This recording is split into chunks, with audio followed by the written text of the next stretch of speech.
Hello viewers, welcome to our second lesson on linear programming. In the first lesson, we introduced you to the idea of what linear programming is, and we also learned how to formulate a linear programming problem. Let us begin with a quick review of what linear programming problem is, and then look at the results which will help us to find the solution of a linear programming problem, and then take the two problems that were described last time and solve them graphically. So, hopefully you are ready to follow today's lesson. Linear programming problem, what is it? It is a process of finding the optimal value of a linear function of several variables.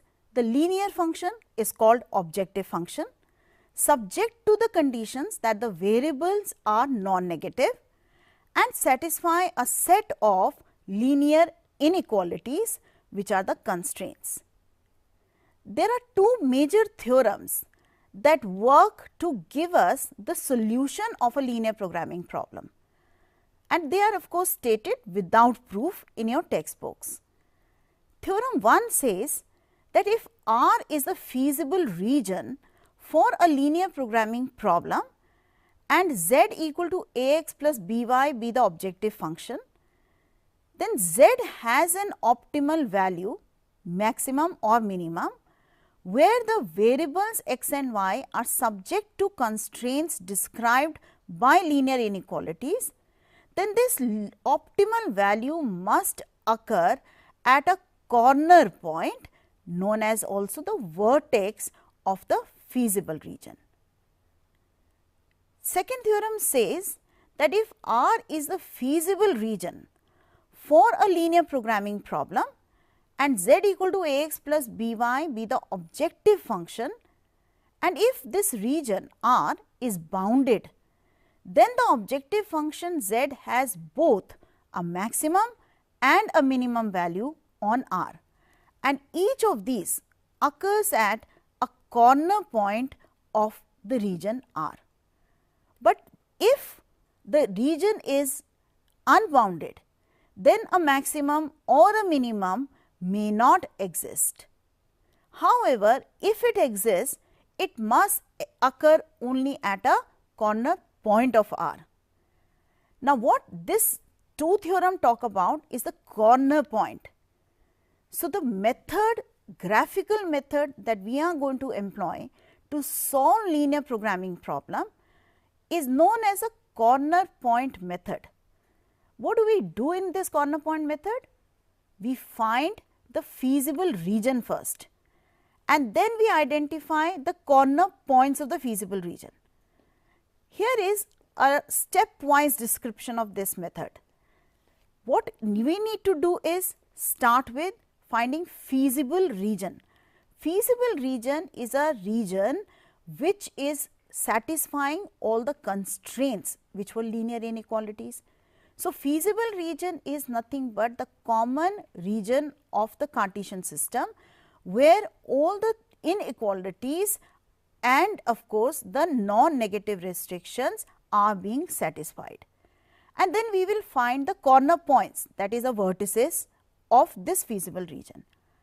Next, we will evaluate the objective function at each of these corner points, and if capital M and small m respectively be the largest and the smallest value of these points, then if the feasible region is bounded, then capital M and small m respectively are the maximum and minimum values of the objective function.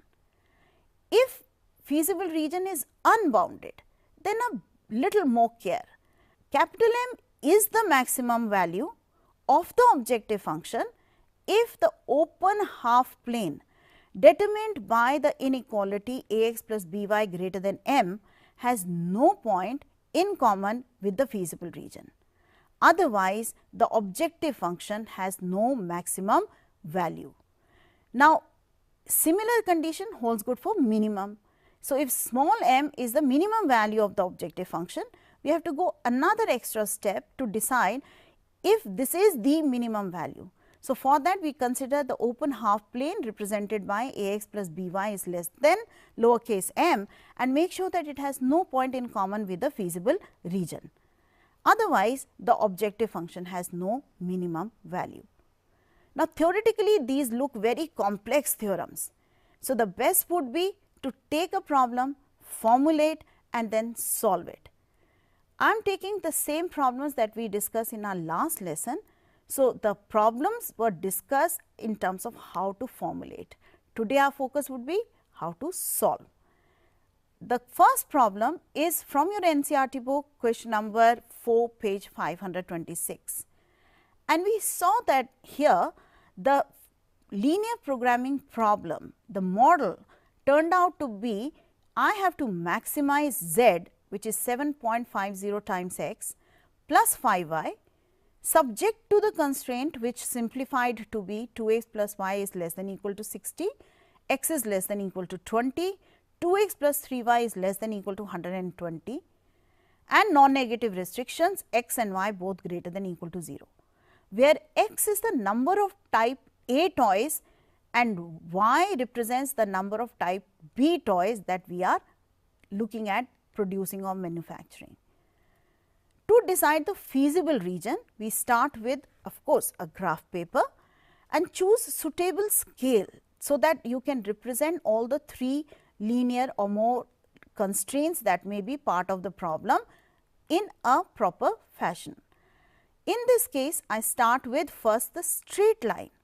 So, to mark the region, I must have the straight line. So, I first plot the straight line representing 2x plus y equal to 60, and then plot the other 2 lines in this case, that is x equal to 20, vertical line, 2x plus 3y equal to 120.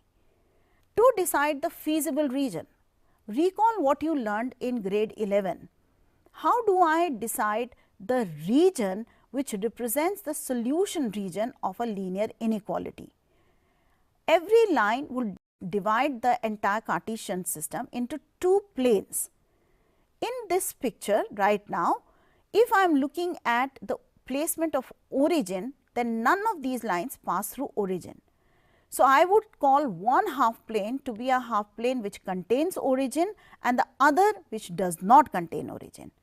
We want to decide where is the shading going to be. So, 0, 0 becomes a testing point for us.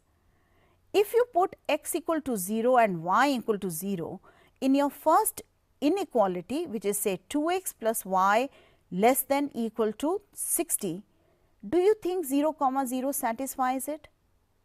Yes. So, the shading will be the half plane which contains origin, whereas same thing is happening for the other 2 straight lines, which is if I take x equal to 20 and then I want to decide which side I am going to shade to represent x less than equal to 20, then origin does satisfy it. Similarly, 2x plus 3y less than equal to 120 is satisfied by 0, 0. So, the solution region for all the 3 inequalities is the half plane which contains origin for the respective lines. The common feasible region would be the one where all the 3 are intersecting. At the same time, I also have to consider the non-negative restrictions, that is x and y greater than equal to 0. Therefore, the common feasible solution region that I am looking at gets restricted to the first quadrant. So, here we have a bounded region which represents the feasible solution for the problem which had the constraints 2x plus y less than equal to 60, x less than equal to 20, 2x plus 3y less than equal to 120 and x and y greater than equal to 0. So, as in this figure, the shaded region is the feasible region. Corner point method says that find the corner points of the bounded or the feasible region. In this case, what are the corner points? You can either read most of them from the graph, but if there is a point which is not very clearly labeled from the graph, then solve the 2 linear equations the straight lines, the two straight lines which are intersecting to give rise to that corner point, solve their equation simultaneously and get the corner points. In this problem, I have 5 corner points. What the method requires now is that you evaluate the objective function at these corner points. That means, I will now evaluate z, which is 7.50x plus 5y at all the 5 corner points. Do you see if this function is taking a certain maximum value at a particular point? Surely it is. It is taking a maximum value of 262.50 at the corner point 15, 30. And that is how you decide what the conclusion is going to be. We therefore, from here say that for maximum profit, 15 toys of type A and 30 toys of type B should be manufactured. And if the problem also says also find the maximum profit, then the maximum profit is going to be rupees 262.50. It's as simple as this, and therefore, I think you would enjoy trying out another problem. So, here's our next problem. It's again the same question which we discussed in our previous lesson in terms of how to formulate the LPP. Today, we are going to solve it as well. This is question number 10 from page 520 of NCERT book. The problem states there are two types of fertilizers, F1 and F2. F1 consists of 10% nitrogen, 6% phosphoric acid, and F2 consists of 5% nitrogen and 10% phosphoric acid. After testing the soil conditions, a farmer finds that she needs at least 14 kg of nitrogen and 14 kg of phosphoric acid for her crop. If F1 costs rupees 6 per kg and F2 costs rupees 5 per kg, determine how much of each type of fertilizer should be used so that the nutrient requirements are met at a minimum cost. Also, what is the minimum cost? Now, this is a problem which we had discussed in detail, where we start with x kgs to be the amount bought for fertilizer F1, y of fertilizer F2. You may translate this information in a tabular form so that you can interpret these conditions as an LPP with ease.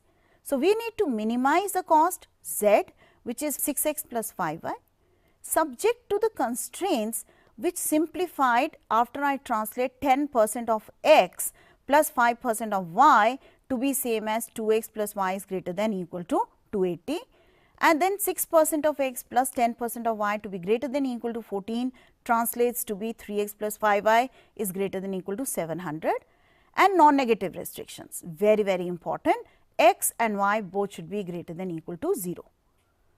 Let us now start looking at the graphical solution of this. To begin with, we will plot the feasible region which will be represented by the constraints and the non-negative restriction. I am sure you will enjoy shading, getting the region for 2x plus y greater than or equal to 280 and 3x plus 5y greater than or equal to 700. Starting with first plotting the straight line, check whether origin satisfies the inequality 2x plus y greater than or equal to 280 or not.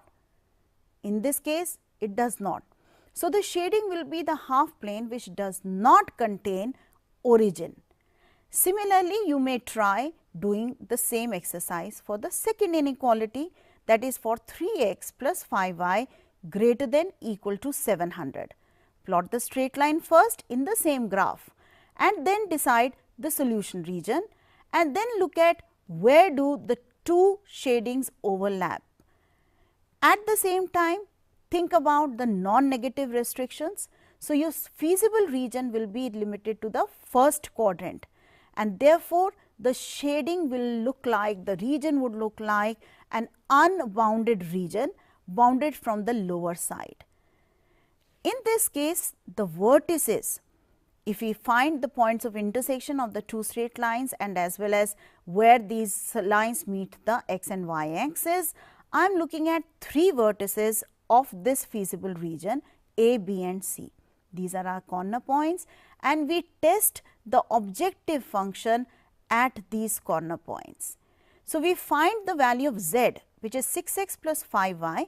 In this case, it is giving us the minimum value of 1000 at B, which is 100, 80. So, going by our previous method, 1000 would be the minimum cost at x equal to 100 and y equal to 80. But if you had noticed the theorem 2 that we discussed, it said if the region is unbounded, then an extra step to be considered. What is that? You will now shade the half plane, that is 6x plus 5y less than 1000, to decide if 1000 is the minimum cost. That is, plot 6x plus 5y less than 1000, taking the care that when you talk about less than 1000, not greater than equal to, your line will be a dashed line. Region in this case would be the half plane which contains origin. So, very clearly the two regions are not meeting at any common point. That confirms that the cost of 1000 rupees that we have evaluated at point B is the minimum cost, and therefore, we are ready with our conclusion, which says that 100 kg of fertilizer F1 and 80 kg of fertilizer F2 should be used so that nutrient requirements are met at a minimal cost. And what is the minimum cost? Rupees 1000. I think with these two problems, one on minimization and the other on maximization, you have got a fair idea of how to solve a linear programming problem. But there are still few more details that we need to investigate. So, we will meet again next time with some more problems on linear programming, and hope you will be there to follow and practice those and few more with us. Till then, all the best.